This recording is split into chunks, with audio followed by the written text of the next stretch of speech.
Pak Maman Suherman, Kabid apa Pak? Kabid Pariwisata. Kabid Pariwisata ya di Iya, Parputpora Kota Tegal. Nah ini saya mau menanyakan Pak terkait Pulau Kodok. iya, Itu informasinya dulu pernah dikelola sama masyarakat ya. betul. Nah sekarang bagaimana Pak pengelolaannya Pak? Iya. Terima kasih untuk ada 3 tempat wisata di sana, Pulau Kodok, Komodo dan Batam Sari ya. Kami menyebutnya Kokoba ya, Kodok, Komodo, Batam Sari. Terhitung sejak Mei 2022, kami ambil alih pengelolaannya menjadi oleh pemerintah Kota Tegal, terutama Dinporapar bidang pariwisata ya. Kemudian kita buat MOU untuk kesepakatan bagi hasil tiket masuk pengunjung. MOU yang disepakati seizin wali kota 70% dana dari tiket masuk itu masuk ke Pemkot, yang 30% dikelola oleh Pok Darwis. Jadi sebagai gambaran contohnya Pulau Kodok itu setiap hari Minggu itu setornya itu sekitar 1,5 juta. Setiap hari Minggu. Iya, setiap hari Minggu dia yang 70% masuk kami, yang 30% masuk Pemkot. Mereka langsung setor ke kas daerah, jadi uang itu tidak mampir ke kami. Semua uang langsung masuk. 1 kali 24 jam ya. Betul, 1 kali 24 jam. Termasuk Itu sudah dikelola sama mereka berapa tahun sebenarnya Pak masyarakat? sekitar 5 tahun. 5 tahun. 5 tahun. Nah terus proses pengambilan alih itu bagaimana caranya kok bisa mereka tidak ribut?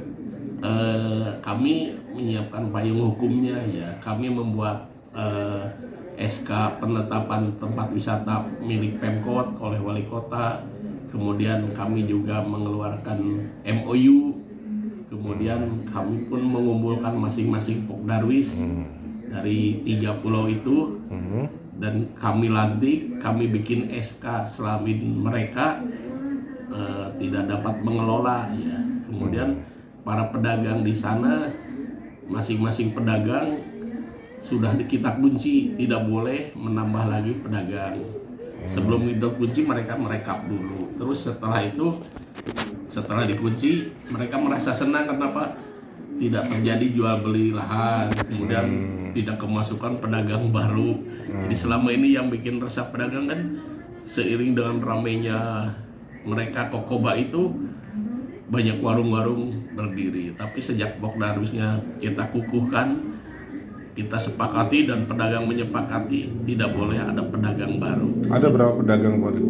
Masing-masing kayak di Pulau Komodo itu ada sekitar 80, di Pulau Kodok itu sekitar 37, paling banyak Batam Sari ya sampai 100 pedagang, semua warga di situ. Jadi kami memberdayakan mereka biar punya pekerjaan lah. Seperti sekarang kan pekerjaan sulit dengan adanya mereka mengelola, tapi kita tetap pakai MOU, pakai dasar hukumnya seperti itu. Dasar hukumnya ada ya? Ya, Pakai karcis ya Pak? betul. Sekarang pakai karcis resmi. Jadi rawan dari saber pungli, kemudian kita asuransikan. Jadi mereka kita buat nyaman lah bekerjanya. Selama ini kan mereka tidak punya dasar ya untuk bekerja. Untuk keamanan pantai sendiri itu ada kerawanan sering tenggelam itu Pak?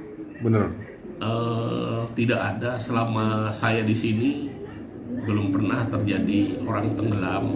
Tidak ada. Kalau yang bukan tenggelam sih, hanyut terbawa. Hanyut terbawa arus itu loh.